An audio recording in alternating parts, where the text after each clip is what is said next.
Okay, I'm here still with Dr. Roy Jackson from the University of Gloucestershire, where he's course leader for religion, philosophy and ethics. And I've got a slightly different question this time. Again, one that was sent in, which is about everyone's favourite, Aquinas. And it really is, how does Aquinas, if at all, square or make coherent the idea of God as immutable, impassible, as this kind of thing, with the idea that God interacts with the world and maybe, for example, feels pity and has an interaction while at the same time perhaps being unchangeable? How do those two work together, if at all? Yes, again, very good question.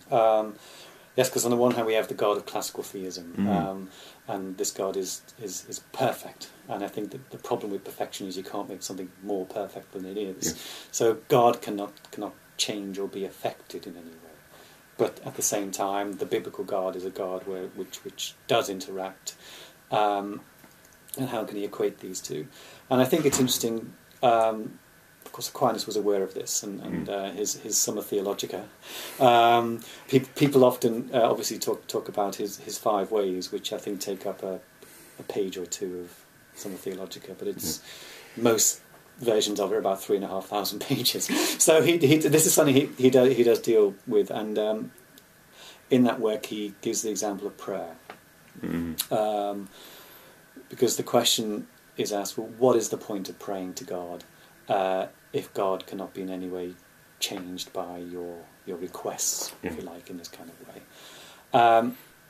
And I wrote out this quote in Summa Theologica, and Aquinas says the following. He says, "Our prayer is not designed to change God's plan. The purpose of prayer is to obtain by our entreaties what God has already planned." Now, okay. Yeah, now I'm glad you're explaining that. Not yes, me. it's how satisfactory is this? I think that this is the problem, because he's basically saying here that God has already planned everything. So your act of prayer is not going to change it in any kind of way.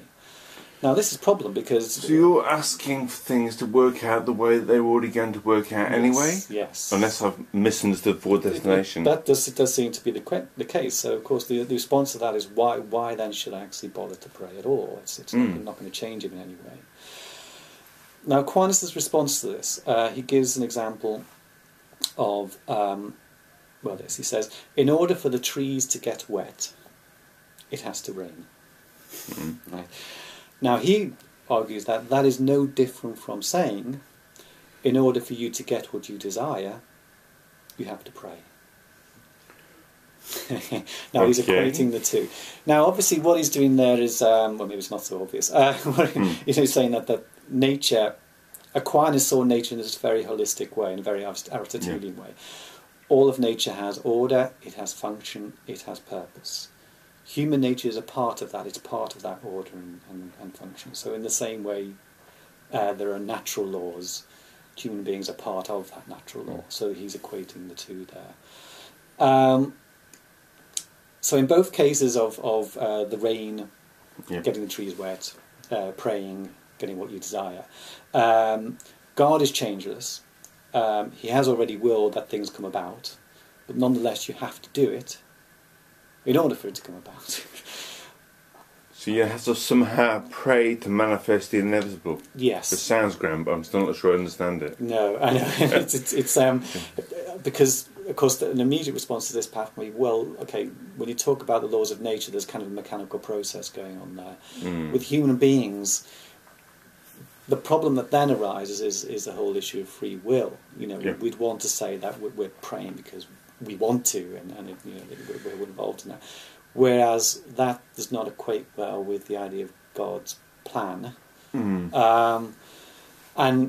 this, again, might be a topic for another podcast, because it then raises issues that Aquinas does discuss about freedom of choice, because he wants to say that our actions are free, but nonetheless they are caused by God.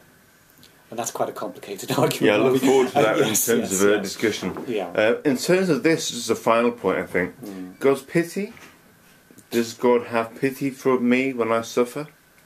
And is that pity occasional, or is it kind of some permanent outward glow of pity? Or Well, essentially, God doesn't have pity. Yeah, that's what it feels like when I've got toothache. Yeah. yes. Because again, the idea for God to have pity, he would have to be in some way affected by your suffering.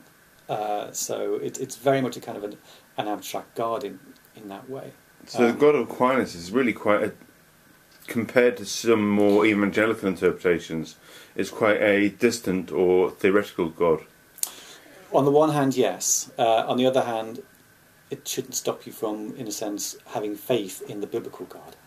Right. Because it's good for you. Right, so prayer changes the prayer. Yes, that's absolutely not right. the outcome. Right, but not the outcome in that sense. So prayer is a good thing to do for the sake of it, but ultimately it's not going to affect God's plan in any way. It's not going to change him in any way. Okay, well, thank you very much. Thanks, Roy.